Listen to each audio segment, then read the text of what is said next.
Subscribe કરો Gujarati mid day bell icon પર click કરીને મેળવો તમામ વિડીયોના ડાયરેક્ટ નોટિફिकेशन। देखिए, जिस दिन उनका चुनाव नतीजा आया था तो Amol Kirtikar ji till the end winning candidate थे। उनका मार्जिन था 2200 से लेकर फिर 650 पे हुआ और रीकाउंटिंग के बाद भी वो लीड कर रहे थे। पर अचानक से काउंटिंग जब होती है 19th राउंड के बाद उन्होंने काउंटिंग पहले बंद कर दी, फिर अनाउंसमेंट करना बंद कर दिया कि किसने कितने पोल वोट पाए हैं।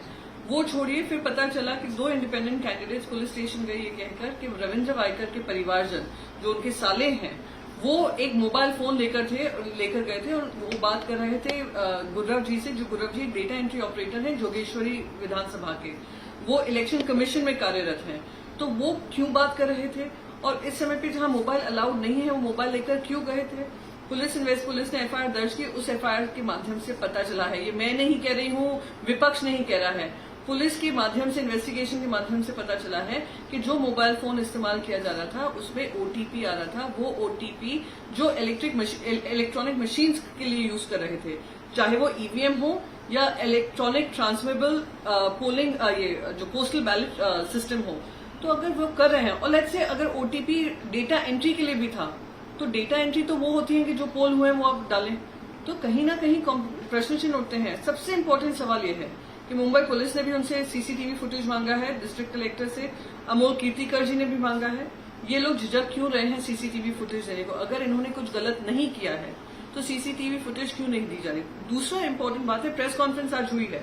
प्रेस कॉन्फ्रेंस में जो रिटर्निंग ऑफिसर है बात कर रही है कि उन्होंने एफआईआर दर्ज कराया। एफआईआर उन्होंने दर्ज नहीं कराया है। एफआईआर वो 2 इंडिपेंडेंट कैंडिडेट्स ने कराया है, अपना मेहनत कर कराया है। 10 दिन लगे एफआईआर दर्ज होने में भी। तो ये सारे सवाल उठते हैं, पर इलेक्शन कमीशन ट्रांसपेरेंट बनने की जगह इसको डिफेंड क्यों कर रही है ये समझ में नहीं आ रहा। कहीं ना कहीं कानून व्यवस्था ठीक से नहीं चल रही है कि इतने वोटिंग होने के बाद भी अभी इतने दिनों के बाद मामला सामने आ रहा है। वो वोटिंग ये मामला उसी दिन सामने आ जाता, पर वनराय पुलिस स्टेशन कह रहा है कि उनको एफआईआर दर्ज करने से रोका जा रहा था। ये उनपे प्रेशर कौन डाल रहा था, ये पूछने की बात है।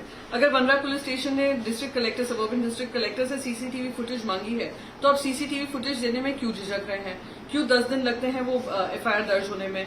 बाकी सारी चीजें एक तरफ, सवाल ये है कि अगर ये डिस्प्यूटेड रिजल्ट है, अगर इस पे इन्वेस्टिगेशन जारी है, क्या इलेक्शन कमीशन फिर भी उनको लोकसभा में ओथ लेने देगा? ये तो बिल्कुल कानूनी प्रक्रिया के खिलाफ है, फ्री एंड फेयर इलेक्शन के खिलाफ है। और जब तक इन्वेस्टिगेशन नहीं होता है इनको ओथ नहीं लेनी चाहिए। और अगर इलेक्शन कमीशन इस बात को नहीं मानेगा तो जैसे चंडीगढ़ के मेयर इलेक्शन में सुप्रीम कोर्ट जाकर ये लड़ाई लड़ी थी, वैसे ही हम ये इलेक्शन कमीशन जो एम्बैरेस हुआ था सुप्रीम कोर्ट में, वैसे ही हमें सुप्रीम कोर्ट लेकर जाना पड़ेगा, क्योंकि हम फ्री एंड फेयर इलेक्शंस के लिए लड़ाई लड़ते रहे। બેલ આઇકોન પર ક્લિક કરીને મેળવો તમામ વિડીયોના ડાયરેક્ટ નોટિફિકેશન।